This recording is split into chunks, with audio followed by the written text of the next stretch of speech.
Deux buts incroyables pour le Real Madrid. Le Real Madrid se relance en Liga. Salut à tous, on se retrouve pour le débrief du match. Real Madrid-Villarreal, victoire du Real Madrid 2-0. Deux buts qui ont été inscrits par Valverde à la 14e minute et Vinicius à la 73e minute. N'hésitez pas à liker et à vous abonner si vous êtes nouveau. On est parti pour les statistiques du match. 11 tirs pour le Real Madrid, 2 tirs cadrés, 2 buts. On a 12 tirs pour Villarreal malgré tout, avec un seul tir cadré. Une possession à l'avantage du Real Madrid à 56%. 44 pour Villarreal, 646 passes pour le Real Madrid, 514 pour Villarreal. 91% de précision de passe pour le Real Madrid, 90 pour Villarreal. 7 fautes pour le Real Madrid, 11 pour Villarreal. On a un carton jaune pour cette équipe de Villarreal. Un hors-jeu pour le Real Madrid, 3 pour Villarreal. 2 corners pour le Real Madrid et 5 pour Villarreal. Et là, on est parti en image pour les deux buts du match. Cette équipe du Real Madrid qui évolue en 4-3-1-2 ou 4-3-3 avec Lunin, Carvajal, Tchouaméni en défense centrale qui remplace Militao touché contre Lille, Rudiger, Ferland-Mendy. Au milieu de terrain, on avait Camavinga en 6. À ses côtés, on avait Modric et Valverde. Bellingham juste derrière les deux attaquants, Mbappé et Vinicius. Pour cette équipe de Villarreal, c'était plutôt un 4-4-2. Et c'est cette équipe du Real Madrid qui va réussir à la 13e minute, suite à un corner très bien tiré par Modric, à se créer une très grosse occasion qui va amener un but. Bellingham qui laisse le ballon filer pour Valverde. Valverde qui n'est pressé par aucun joueur de cette équipe de Villarreal. Il va pouvoir enchaîner et tirer d'une frappe magnifique en dehors de la surface de réparation. Cette frappe qui est contrée par un joueur de Villarreal qui surprend le gardien de Villarreal et qui permet au Real Madrid de, de mener dans le match un but à 0. La célébration de Valverde et de Camavinga.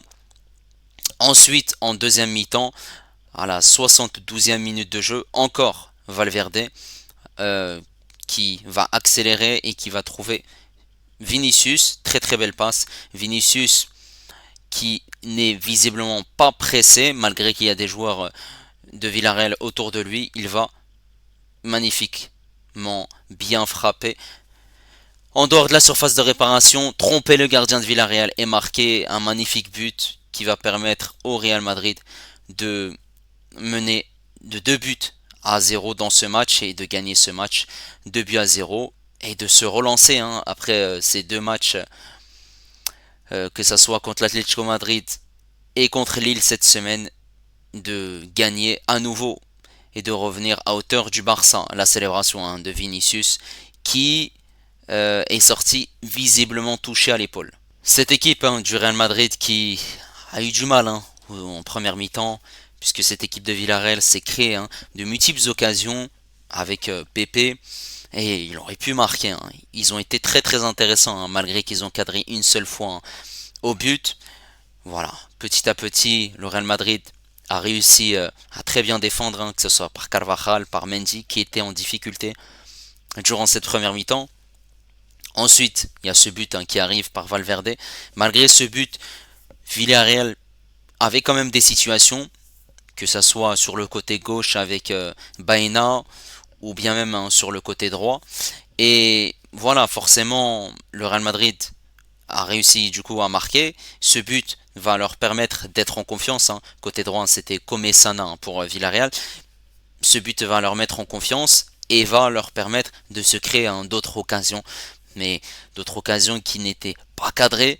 On a du coup cette frappe de Bellingham qui passe à côté. On a pas mal de situations où il y a beaucoup de déchets techniques malgré tout. Voilà. En deuxième mi-temps, c'était nettement mieux de la part du Real Madrid. Il y avait une maîtrise au milieu de terrain, mais offensivement, c'était compliqué. C'était compliqué. On va y venir en détail puisque on avait un Vinicius qui prenait le côté gauche, un Mbappé qui ne prenait pas la profondeur, qui partait également sur le côté gauche. Forcément, on n'avait personne sur le côté droit puisque Rodrigo n'était pas là. Donc forcément, les deux joueurs se marchent sur les pieds. On avait cette équipe de Villarreal qui défendait très très bien. Bellingham qui, par moment, mais surtout en première mi-temps, a réussi à être dans cette phase de 16-17 mètres. Et il s'est créé une occasion. Le crochet, la feinte et ensuite qu'il a pu tirer. Mais c'était compliqué. malgré tout dans le contenu de la part du Real Madrid, puisque ils ont cadré seulement 2 fois, ils ont eu de la réussite pour marquer ces 2 buts. Et 2 buts fantastiques, 2 buts également en dehors de la surface de réparation, que ce soit pour Valverde ou Vinicius. Voilà, cette équipe de Villarreal qui n'a pas démérité, qui a encaissé seulement 2 buts, qui défensivement a eu plutôt a été plutôt intéressante, mais ils n'ont pas réussi à être efficaces devant, et surtout ils encaissent 2 buts. Comme je l'ai dit, en dehors de la surface de réparation, on a eu l'entrée d'Aromash à la 68e minute de jeu qui a fait une entrée très intéressante. Il a dribblé, il a réussi à éliminer Mendy, à projeter ce ballon dans cette surface de réparation. Il y avait juste à côté Modric, mais il a réussi à mettre ce centre, malheureusement. Son partenaire l'a tiré à côté, c'était Barry. Et voilà, comme je l'ai dit, dans le dernier geste, ils ont beaucoup pêché. Cette équipe de Villarreal, ils auraient dû faire largement mieux. Maintenant, on va revenir sur la prestation des joueurs du Real Madrid. Et on va commencer par Lunin, qui n'a pas été inquiété, forcément un tir cadré par cette équipe de Villarreal. Donc c'était plutôt une partition sereine pour le portier ukrainien qui remplaçait Thibaut Courtois. Deuxième match consécutif pour Lunin après son match contre Lille en Ligue des Champions. Ensuite, côté droit, on avait Carvajal. Carvajal qui est sorti blessé, qui visiblement est... Ça a l'air très très sérieux puisque il a crié. On a vu qu'il est sorti sur civière, une grosse douleur pour Carvajal. C'est un gros coup dur, que ce soit pour lui ou que ce soit pour le Real Madrid. Il a fait un match, un match correct dans l'ensemble. Au début du match, il avait des difficultés forcément. Cette équipe de Villarreal qui a réussi à trouver des solutions. On voit notamment un ballon perdu par Carvajal. Et Gay qui le récupère, ce centre, forcément cette tête de Pépé qui passe au-dessus. Un manque de réussite et un ballon perdu qui aurait pu se convertir en but.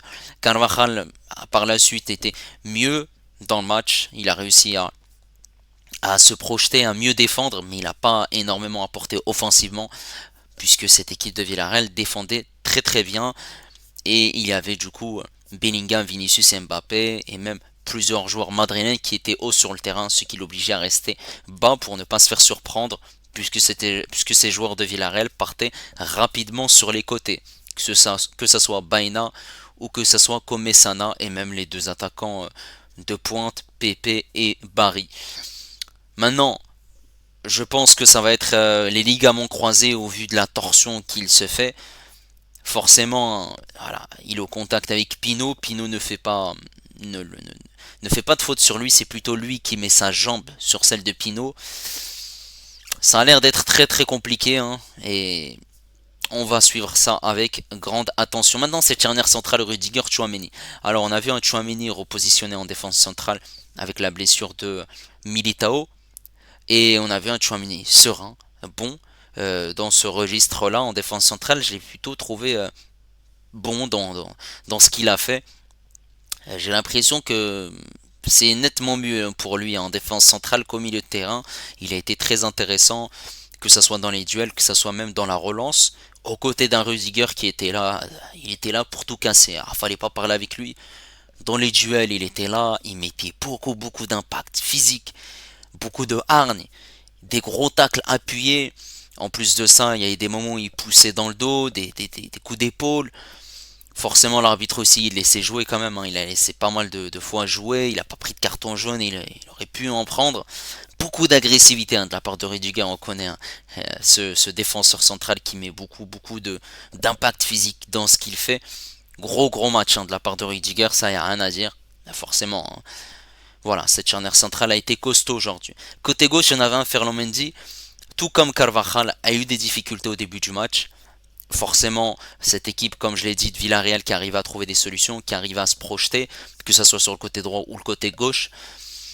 Par la suite, c'était mieux. Il arrivait à mieux défendre, mais offensivement, c'était très pauvre. Très peu de combinaisons sur son couloir gauche. Il y a très peu de centres également. Il n'a pas été dangereux. Voilà, on a vu un Ferland Mendy qui était plutôt à vocation défensive, mais à vocation défensive, il a fait le travail, il n'y a rien à dire. Au milieu de terrain, on avait un milieu de terrain aujourd'hui qui était très très bon, un milieu de terrain complémentaire avec le retour de Kamavinga. En Liga, après sa blessure, il avait été déjà important contre Lille et aujourd'hui il a fait un match incroyable. En numéro 6, il était là pour récupérer les ballons, pour tacler, pour avoir une très très bonne lecture de jeu et une bonne vision. Lorsqu'il récupérait les ballons, il n'y avait pas de précipitation dans ses relances et on le voyait, il était juste. Très bonne partition de la part de Kamavinga qui mettait aussi de l'impact. Pas énormément d'impact, mais l'impact qui était juste pour être intéressant et avoir le contrôle dans ce milieu de terrain et pouvoir servir Modric et Valverde. En parlant de Modric, il a été intéressant Modric, il a été passeur décisif sur le but de Valverde, ce corner très bien joué, c'était une combinaison qui a été jouée à l'entraînement, ça se voit clairement lorsque Bellingham laisse le ballon passer pour Valverde. Et ensuite, voilà, il y a cette frappe magnifique de Valverde. Modric qui a été très intéressant, on le voyait aussi beaucoup bouger et on le voyait clairement. Par moments, il était haut et on voyait un Bellingham bas et inversement, voilà, on voyait un Modric se projeter et on voyait un Modric aujourd'hui qui n'était pas perdu, très intéressant. Voilà. On avait à ses côtés un Valverde qui a fait un match de patron et Valverde depuis le début de la saison, il déçoit pas du tout, hein. Il a été buteur en dehors de la surface de réparation et c'est un Valverde qu'on aime voir. Un Valverde qui se projette, un Valverde qui marque des buts comme il l'a fait aujourd'hui. En plus, c'est dans une zone qui est préférentielle pour lui, qui est plutôt une zone qu'il aime, hein. En plus, c'est un joueur qui se projette, mais forcément, avec ce schéma tactique, avec les joueurs qu'il y a aussi au Real Madrid, bon là il n'y avait pas Rodrigo qui était titulaire, donc forcément il était plus bas. Et aujourd'hui on l'a vu, il était avec Kamavinga, on voyait Kamavinga par moment en 6, par moment en double pivot avec Valverde, et il était très très intéressant dans, pour casser les lignes, pour anticiper également, pour faire de très très bonnes relances aussi. Et ça a été un milieu complémentaire aujourd'hui. Bravo. Et maintenant, on a Bellingham également, qui était en attaque, mais qui aussi était au milieu, comme je l'ai dit. Son positionnement varie avec celui de Modric. Et Bellingham a fait un match intéressant. Bellingham venait décrocher, venait trouver des solutions, des doubles contacts, des dribbles aussi qui étaient pertinents pour éliminer certains joueurs de Villarreal. Et j'ai trouvé intéressant dans ce qu'il a fait dans l'animation de jeu aussi. On le voyait beaucoup avancer, beaucoup percuter, et on voyait un Bellingham qui voulait apporter quelque chose offensif, mais c'était compliqué.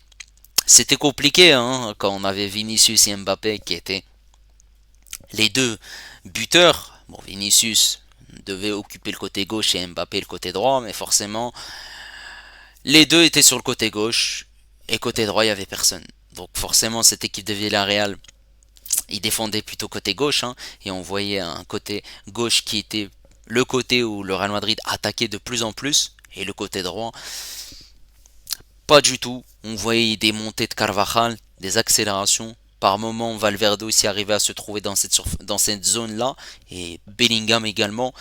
Mais c'est surtout le côté gauche où on avait un Vinicius et Mbappé qui se marchaient dessus.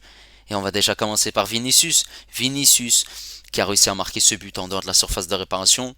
Vinicius qui a essayé de faire des différences sur le côté gauche, de dribbler. Forcément, il y avait trois joueurs sur lui. C'était compliqué, il manquait d'espace. Et même lorsqu'il arrivait à faire des dribbles, et il y avait des centres de Vinicius, il n'y avait personne pour couper la trajectoire de ces centres, forcément, puisque Mbappé n'était pas dans cette surface de réparation. Malgré cela, il arrive à marquer ce but. Voilà, c'est pas un énorme Vinicius, mais c'est un Vinicius qui est décisif aujourd'hui, tout simplement. Et sur son compère d'attaque, Kylian Mbappé. Bah, Kylian Mbappé, il a joué 70 minutes. Kylian Mbappé qui était visiblement forfait pour 3 semaines, qui devait louper ce match contre Villarreal. Et voilà, il avait été blessé Avant le match contre l'Atlético Madrid, Kylian Mbappé qui s'était blessé contre Alaves et qui n'a pas joué contre l'Atlético Madrid. Voilà, c'était 3 semaines. Normalement, il devait pas jouer ni contre l'Atlético, ni contre Lille, ni contre Villarreal, et même lors de la prochaine journée contre Celta Vigo.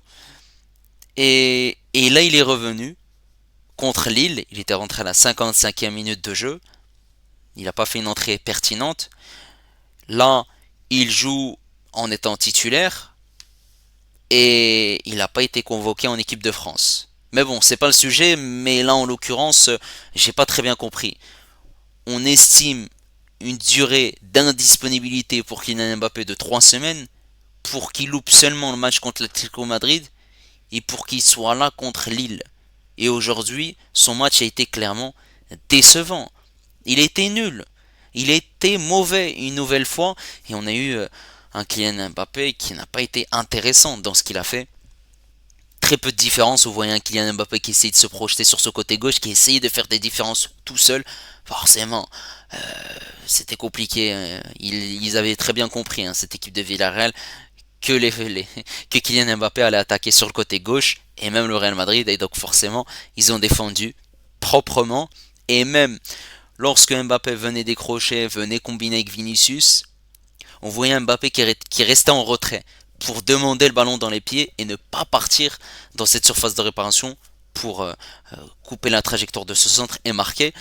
Un Mbappé qui demandait le ballon dans les pieds et un Mbappé qui visiblement c'est compliqué. En plus de ça, on a vu que Carlo Ancelotti a même changé son schéma tactique avec un 4-3-3 qui maintenant est en 4-3-1-2. Et ça oblige forcément un des trois à être sur le banc. Et ici, en l'occurrence, c'est Rodrigo. Et là, ouais, Kylian Mbappé, il est passé à côté de son match. Il a été mauvais, et clairement, il faut se le dire. Si t'es pas bon, pourquoi t'es titulaire en fait? Sachant que là, tu occupes la place d'un autre joueur. Et en plus de ça, forcément, le match mauvais de Kylian Mbappé influence sur le match de Vinicius, puisque Vinicius a réussi à faire des différences, mais forcément, s'il n'y a personne pour avoir les centres de Vinicius, bah, il va pas avoir des passes décisives. Et aussi sur la performance du Real Madrid, puisque voilà, que ce soit la défense et le milieu de terrain, ils ont été très bons. Et en attaque, voilà, c'est compliqué, c'est très très compliqué Kylian Mbappé, je comprends pas. C'est incompréhensible en fait. Clairement, c'est incompréhensible. Voilà. Maintenant, là, il y aura la trêve et on espère que Kylian Mbappé va revenir à 100% pour espérer avoir un grand Kylian Mbappé après cette trêve, sachant qu'il ne va pas jouer avec l'équipe de France. Voilà, n'hésitez pas à me dire ce que vous avez pensé de cette rencontre. Le Barça qui va jouer bah, ce dimanche contre Alaves et le Real Madrid qui est provisoirement à égalité avec le Real Madrid en attendant le match du FC Barcelone contre Alaves. N'hésitez pas également à liker, à vous abonner si vous êtes nouveau. Et moi je vous dis à la prochaine. Ciao les amis.